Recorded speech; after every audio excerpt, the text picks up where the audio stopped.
Hi, this is Vicki Romaine with Cheerful Greetings, and today we're going to work with some doilies. I'm going to give you some tips on things to do and things not to do, and you will see in this video some mistakes that I make, and I think a tutorial should show the good points as well as the bad points so that the person watching the video can learn from it and learn what not to do, or at least to be more careful. So let's open the package and pull out some doilies. I have two different sizes here. I actually have three different sizes, but I'm only going to work with two right now. Most doilies, you have to check and make sure that there's only one layer coming out, because that's all you want to work with. In this particular packaging, the doilies are made so that they aren't stuck to each other when you pull out one. Some of the tutorial will be fast forwarded to make the video a little shorter.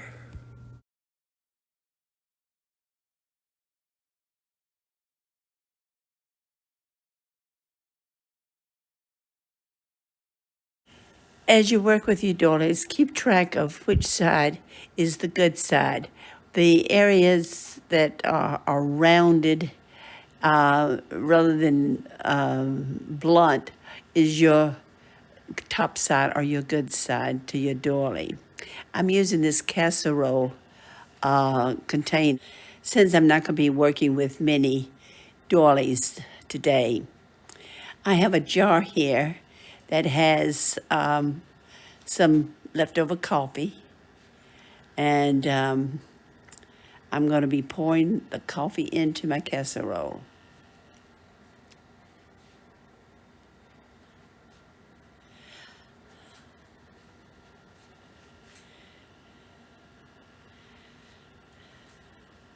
I didn't put very much of the coffee in because, like I said, I'm only working with a couple of doilies.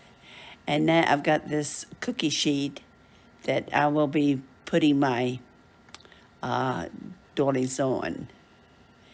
And you have to really watch what you're doing because the doilies will tear very easily.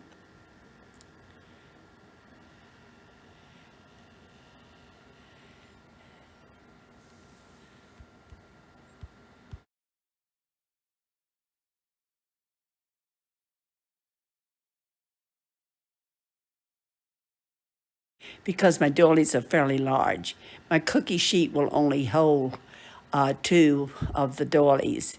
Now, if you will notice, around the edges of especially this particular doily, the edges are turning back on me, and they're hard to separate from the other layer.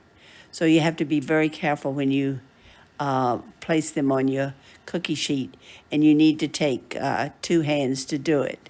I'm putting this aside to try to separate them. Now, after the doilies are on the cookie sheet, I take them to the oven, and I have it on 200 and leave it just a few minutes so the doilies will dry. Here is another way you can stain your doily. Take a sponge and dab the coffee onto your doily. This way the doily stays pretty much intact, and you can add as much color as you want to gradually. I'm only going to make a light tan on this doily, but I can, after it kind of dries, I can go back and do it again.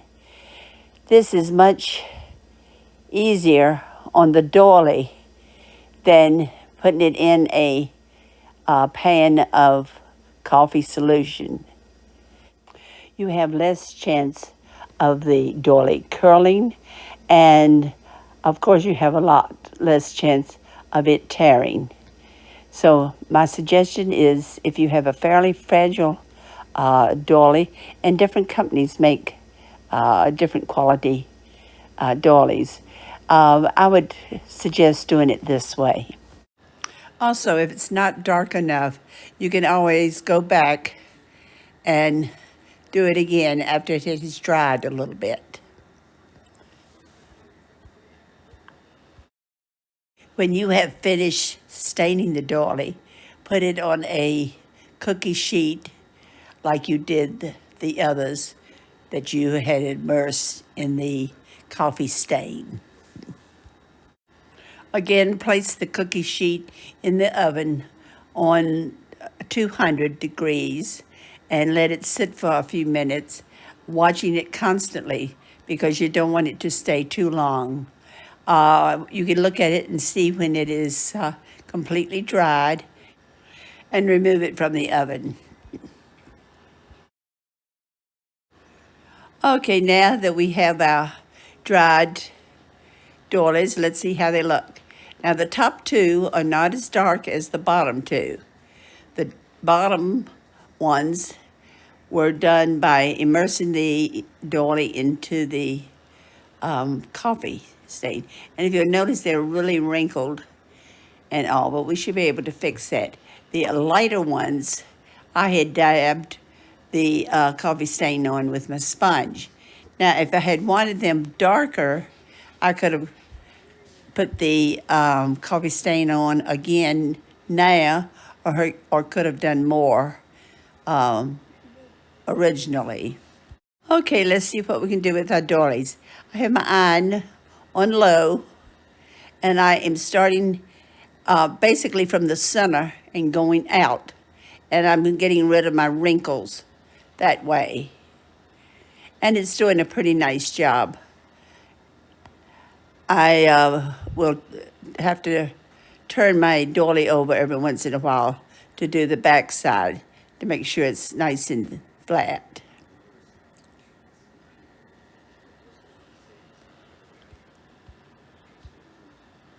Now let's try the second doily that was immersed.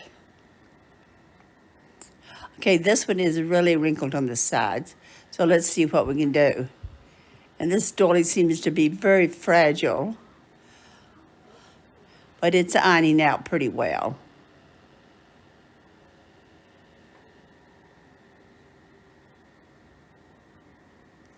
And I'm just going around the doily a little at a time.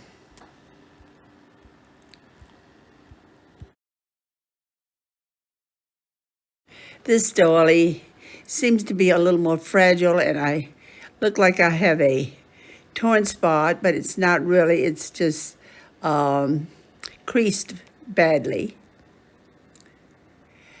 However, it seems like it is not usable for what I'm doing this video for. So I will save it. I'll continue to go ahead and fold it out, but I will save it to use for something else.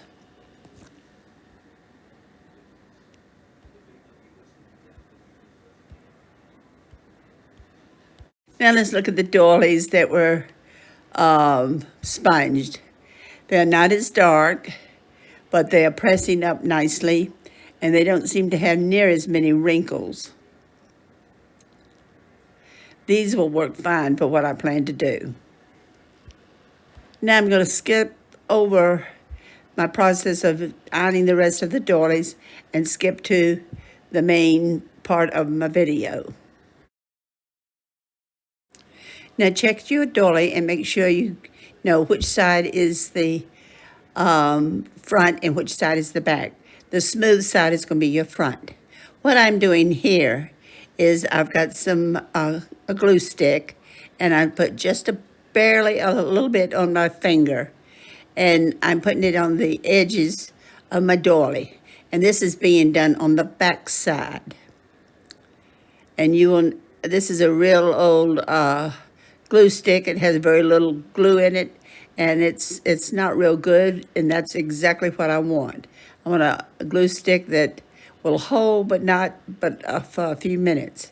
Now, if you notice, I put the glue on the tips of each of the little scallops.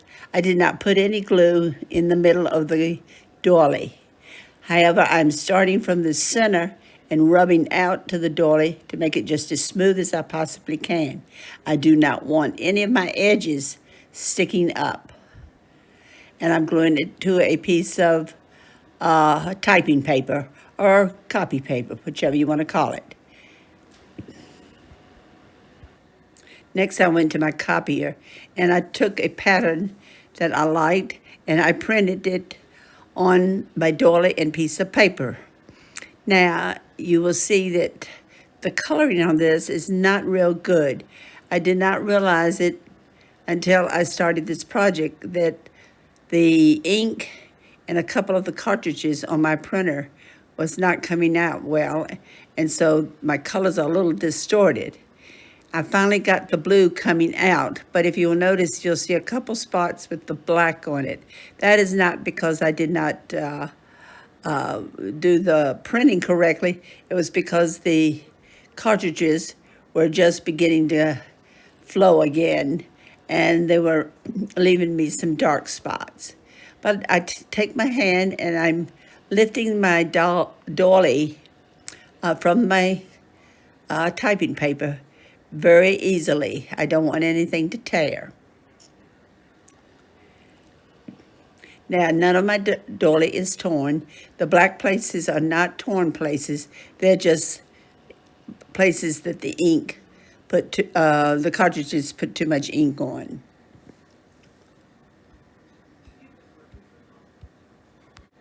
I'm very pleased with the way this turned out. And it makes a very fancy doily that I can put in my junk journal. And I can fold it over and you won't even see the dark places on my doily, depending on how I fold it. I can fold it, in half, and that little dark spot won't show.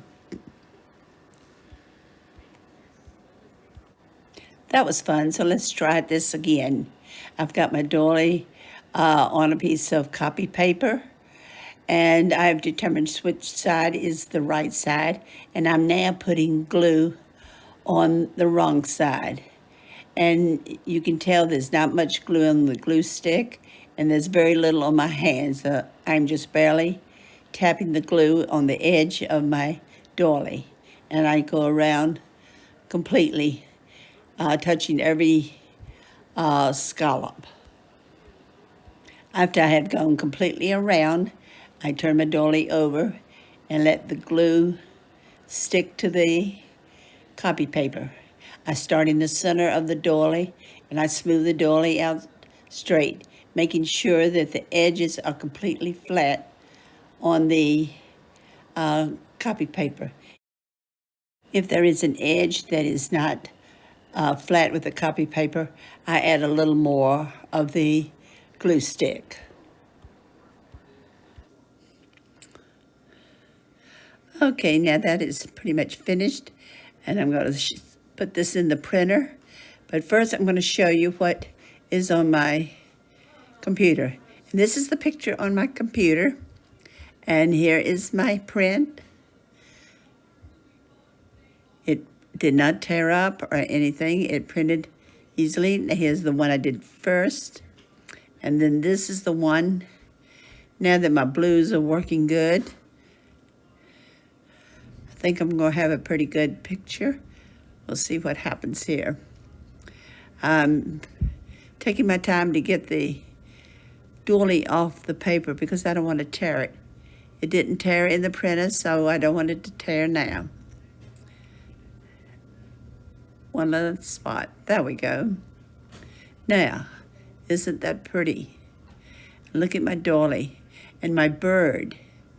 He's in the middle of the doily, and I didn't even try to do that. In fact, I didn't even think about putting the bird in the middle. So I am very, very pleased with this.